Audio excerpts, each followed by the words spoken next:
இல்லை அதீதமான ஒரு கற்பனையாக தானே இருக்குது. இப்போ உங்களுக்கு என்ன தரவு இருக்குது, என்ன ப்ரூஃப் இருக்குன்றத கேள்வி வரும் இல்லையா? ரகுபதி எங்கேருந்து வந்தார்? அதிமுகலேருந்து வந்தார்.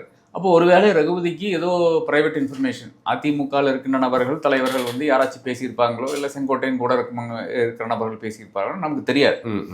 அப்போது இந்த ஒரு பொலிட்டிக்கல் ரெட்டரிக் என்பது அது வாய்க்கு வந்தபடி பேசுகிறது தான். ஒருத்தர் மேலே வந்து சேர்வாரி எறினா எப்படி வேணால் எறியலாம்.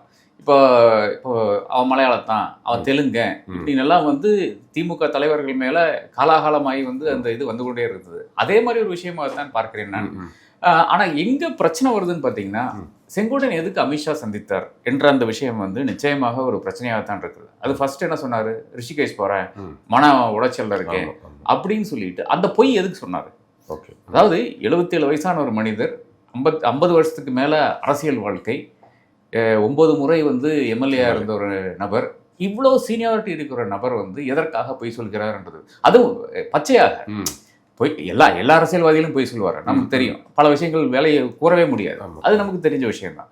ஆனால் நமக்கு தெள்ள தெளிவாக தெரிகிற விஷயம், இவங்க வந்து அமித்ஷா தான் சந்திக்க போகிறாருன்னு நமக்கு தெரியும். அது ஏன் அப்பாயின்மெண்ட் கன்ஃபார்ம் ஆகலையா, இல்லை இவர் வந்து எப்படியோ டெல்லியிலிருந்து நம்மளை அப்படியே வந்து ஒரு மாயாவியை மாற்றி எடுத்துகிட்டு போயிடுவாங்கன்னு நினைச்சாரு, என்ன தெரியல. அப்போ அந்த ஒரு பொய் இருக்கு இல்லையா, அது என்ன டிஸ்கஸ் பண்ணப்பட்டது நமக்கு தெரியாது. ஓகே, நிர்மலா சீதாராமன் கூட இருந்தாங்க, அப்போ பாஜக கைவிட்டுச்சா இல்லை புது அசைன்மெண்ட் கொடுத்துச்சா, இதெல்லாம் நமக்கு தெரியாது. ஓகே, அப்போ அது வந்து செங்கோட்டையன் தான் விளக்க வேண்டும். ஆனால் இப்போதைக்கு ரகுபதி பேசுறது வந்து நிச்சயமாக அவர்கிட்ட ப்ரூஃப் இருக்கிறதுக்கு வாய்ப்பே கிடையாது. ஓகே, யாரோ ஏதோ சொல்லியிருக்காங்க, சரி நாம் வந்து சேர்வாரி எரிஞ்சிடலாம், இது ஒரு ஆப்பர்ச்சுனிட்டின்னு சொல்லிட்டு பண்ணியிருக்காரு தான்.